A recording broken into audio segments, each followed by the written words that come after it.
दोस्तों, अपने मन में जिस चीज का विचार करोगे वही चीज तुमको मिलना शुरू होगी। अगर पैसे के बारे में विचार करते हो तो आपके पास पैसा आना शुरू होगा। अगर आप अपने प्यार के बारे में विचार करोगे तो आपको आपका प्यार जल्द ही मिलेगा। गौतम बुद्ध के अनुसार हम वही बनते हैं जो हम सोचते हैं। जिस तरह कोई व्यक्ति बुरी सोच के साथ बोलता या काम करता है तो उसको कष्ट ही मिलता है। यदि कोई व्यक्ति शुद्ध विचारों के साथ बोलता या काम करता है तो उसकी परछाई की तरह खुशी उसका साथ कभी नहीं छोड़ती है। वही गौतम बुद्ध की ये कहानी जो हम आपको सुनाने जा रहे हैं, उसे सुनने के बाद आप जीवन की सभी समस्याओं को चुटकियों में हल करने में सक्षम रहेंगे। दोस्तों, एक बार की बात है, महात्मा बुद्ध प्रवचन दे रहे थे। उस प्रवचन में बहुत लोग शामिल थे। सभी लोग बुद्ध की बातों को बड़े ध्यान पूर्वक सुन रहे थे। कुछ देर बाद प्रवचन समाप्त हो गया। तब लोगों ने बुद्ध को प्रणाम किया और अपने अपने घर को चल पड़े, लेकिन एक व्यक्ति वहां पर बैठा रह गया। बुद्ध की नजर उस व्यक्ति पर पड़ी तो वे उस व्यक्ति से पूछ पड़े, क्या बात है वत्स, मन में कोई जिज्ञासा है क्या? वह व्यक्ति बुद्ध के पास गया और हाथ जोड़कर के बोला, हे भगवान, मैं बहुत उलझन में हूँ। जितना इस बारे में सोचता हूँ उतना ही उलझ जाता हूँ। यह सुनकर बुद्ध पूछे, कैसी उलझन है वत्स? तब वह व्यक्ति हाथ जोड़कर बोला, भगवान, यह संसार कितना विशाल है। इस संसार में लाखों करोड़ों अनगिनत लोग निवास कर रहे हैं। इनमें से कितने लोग एक से एक विद्वान कलाकार योद्धा है। ऐसे में उन सब के बीच में मेरे जैसे साधारण प्राणी का क्या मूल्य है? उस व्यक्ति की बात सुनकर बुद्ध मुस्कुरा दिए और बोले, तुम्हारी जिज्ञासा का उत्तर मिल जाएगा, लेकिन इसमें कुछ थोड़ा समय लगेगा। लेकिन तब तक क्या तुम मेरा एक छोटा सा काम कर सकते हो? यह सुनकर वह व्यक्ति बोला, भगवान, यह तो मेरे गर्व का विषय है कि मैं आपके काम आ सकूं। व्यक्ति ने पुनः हाथ जोड़कर बोला, आप आदेश करें। तब बुद्ध ने उस व्यक्ति को एक चमकीला पत्थर देते हुए कहा, तुम्हें इस पत्थर का मूल्य पता करना है, पर याद रहे इसे बेचना नहीं है, सिर्फ इसका मूल्य पता करना है। यह सुनकर व्यक्ति बोला, जैसी आपकी आज्ञा भगवान। यह कहते हुए वह व्यक्ति बुद्ध से पत्थर ले लिया और वह फिर से प्रणाम करके बाजार की ओर चल पड़ा। वहां से बाजार ज्यादा दूर नहीं था। वह व्यक्ति कुछ समय में बाजार पहुंच गया। उस वक्त सुबह का समय था, इसलिए बाजार की सारी दुकानें खुली नहीं थी। वहां पर इक्का दुक्का दुकानें ही खुली थी। वह व्यक्ति ने अपनी जिज्ञासा से अपनी नजर इधर उधर दौड़ाई तो उसे एक पेड़ के नीचे एक दुकानदार दिखाई दिया। वह फल बेच रहा था। वह व्यक्ति उस दुकानदार के पास गया और वह पत्थर दिखाते हुए बोला, क्या आप इस पत्थर की कीमत बता सकते हैं? दुकानदार एक होशियार आदमी था। पत्थर की चमक देखकर वह समझ गया कि अवश्य ही यह कोई कीमती पत्थर है। वह चापलूसी की आवाज में बोला, देखने में तो कोई खास नहीं लगता है, लेकिन इसके बदले में 1 किलो सेब दे सकता हूँ। उस दुकानदार की बात को सुनकर उस व्यक्ति को थोड़ा सा गुस्सा आया। वह मन ही मन गुनगुनाया, ये दुकानदार मुझे बेवकूफ समझ रहा है। इतना चमकीला पत्थर, इसका मूल्य बस 1 किलो सेब। अवश्य ही यह दुकानदार झूठ बोल रहा है।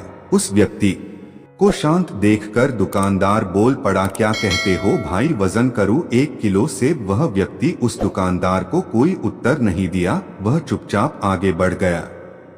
सामने एक सब्जी बेचने वाला अपनी दुकान खोलकर सब्जी को सजा रहा था और वह व्यक्ति उसके पास गया। वह पत्थर दिखाकर उसकी कीमत पूछी। उस चमकीले पत्थर को देखकर उस सब्जी वाले का मन खुश हो गया। वह अपने मन में विचार करने लगा, यह पत्थर तो बहुत ही मूल्यवान लग रहा है। अगर ये मैं लेता हूँ तो मेरी किस्मत बदल सकती है। इसके बाद वह व्यक्ति सब्जी वाले से बोला, क्या बात है भाई, आप कहाँ खो गए? सब्जी वाला हड़बड़ा के बोला, कुछ नहीं भाई, कुछ नहीं, बस वैसे ही मैं इस पत्थर के बदले सिर्फ 20 किलो आलू ही दे सकता हूँ। यह सुनकर वह व्यक्ति सब्जी वाले की कुटिलता देखकर अपने मन में समझ लिया कि यह सब्जी वाला मुझे मूर्ख बना रहा है।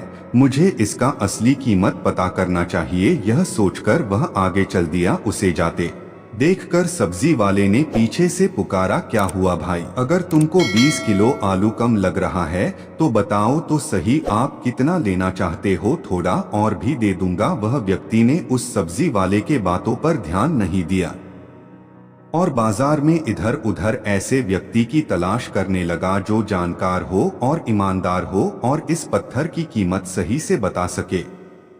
उस व्यक्ति को ऐसा लग रहा था कि यह पत्थर अवश्य ही बहुत कीमती है, इसका सही मूल्य शायद कोई आभूषण बेचने वाला ही बता सके। यह सोचते सोचते वह व्यक्ति एक सुनार के दुकान में गया। सुनार अपनी दुकान को खोलकर पूजा ही कर रहा था। उस सुनार ने उस व्यक्ति को अपने दुकान में आते देखा और मन में सोचा कि इस व्यक्ति का हालत इस प्रकार है तो यह गरीब आदमी ही होगा, जरूर कुछ गहने बेचने आया होगा। इसके बाद उस सोनार ने उस व्यक्ति से हाथ जोड़कर नमस्कार करते हुए बोला, बताए महोदय, मैं आपकी किस प्रकार सेवा कर सकता? उस सोनार की बात खत्म होने के बाद उस व्यक्ति बुद्ध के द्वारा दिया गया चमकीला पत्थर दिखाते हुए बोला, मुझे इस पत्थर की कीमत मालूम करना था। उस पत्थर को देखकर वह सोनार पहचान गया, यह बेस रूबी पत्थर है जो बड़े किस्मत वाले को मिलता है। तब सोनार ने बोला, यह पत्थर मुझे दे दो और 2 लाख रुपए मुझसे ले लो। यह कहते हुए सोनार ने पत्थर को लेने के लिए अपना हाथ आगे बढ़ाया। तब तक वह व्यक्ति ने उस पत्थर को अपने मुट्ठी में बंद कर लिया। उसे पत्थर की कीमत का अंदाजा हो गया, इसलिए वह बुद्ध के पास जाने के लिए मुड़ गया। सोनार ने फिर बोला, अरे रुको तो भाई, मैं इस पत्थर की कीमत 2 लाख नहीं 50 लाख दे सकता हूँ। लेकिन उस व्यक्ति को वह पत्थर बेचना तो था नहीं, इसलिए उस सोनार से कुछ बोला नहीं और वहां से चल दिया और दुकान के बाहर निकल आया। सुनार काफी चालाक था, वह उस अधिक बहुमूल्य पत्थर को अपने हाथ से जाने नहीं देना चाहता था। वह दौड़कर दुकान से उसके आगे आकर और हाथ जोड़कर बोला, आप मुझे यह पत्थर दे दो, मैं आपको 1 करोड़ रुपए देने को तैयार हूँ। उस व्यक्ति के मन में सुनार के बातों का कोई फर्क नहीं पड़ने वाला था। वह जल्द से जल्द बुद्ध के पास पहुंचना चाहता था, इसलिए वह वहां रुका नहीं और ना ही उस सोनार के बातों का कोई उत्तर दिया और वह अपने तेज कदमों से बुद्ध के पास जाने के लिए चल पड़ा। फिर सोनार ने पीछे से आवाज लगाई, यह एक अत्यंत मूल्यवान पत्थर है, यह अनमोल है, इसका कोई मूल्य नहीं दे सकता है। यह बहुत बेशकीमती है, तुम जितना पैसा कहोगे मैं देने के लिए तैयार हूँ। मैं अपनी दुकान, घर, खेत सब कुछ देने के लिए तैयार हूँ। यह सुनकर वह व्यक्ति परेशान हो गया। उसे लगा कि यह सोनार पत्थर की लालच में मुझे पकड़कर जबरदस्ती करने ना लगे। यह सोचकर उस व्यक्ति ने तेजी से दौड़कर आश्रम की ओर भागा और वह बुद्ध के पास पहुंचा और वह खूब तेजी से सांस लेकर रहा था। यह देखकर बुद्ध मंद मंद मुस्काए, लेकिन फिर उन्होंने अपने चेहरे पर जाहिर नहीं होने दिया और बोले, क्या बात है वत्स, तुम कुछ घबराए और डरे से लग रहे हो।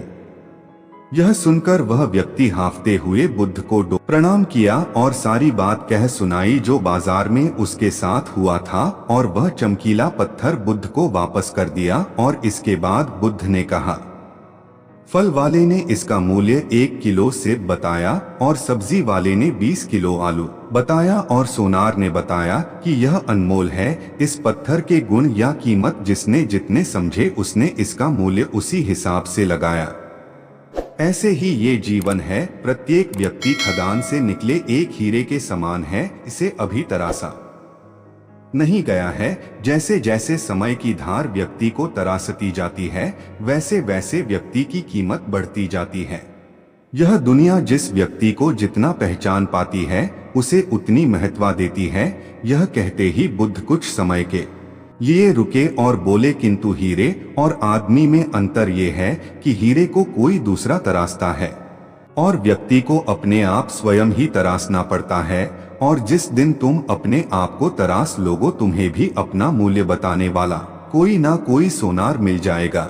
गौतम बुद्ध उस व्यक्ति को यह सीख देना चाहते थे को जो इंसान अपने मन में खुद के बारे में विचार करता है वो व्यक्ति उसी के समान बनता जाता है। किसी इंसान को अगर दुनिया की किसी भी चीज से सच्चे मन से लगाव हो तो वो इंसान उस चीज को प्राप्त कर लेता है। वही इंसान जो अपनी इच्छानुसार चीज को प्राप्त करने में असफल है, वह इंसान अपने मन में सच्चे भाव से उस चीज को चाहा नहीं होता है। दोस्तों, यह कहानी अगर थोड़ा भी पसंद आई हो तो लाइक करें और कमेंट में नमो बुद्धाय जरूर लिखें और चैनल पर नए हैं तो चैनल को सब्सक्राइब जरूर करें। धन्यवाद।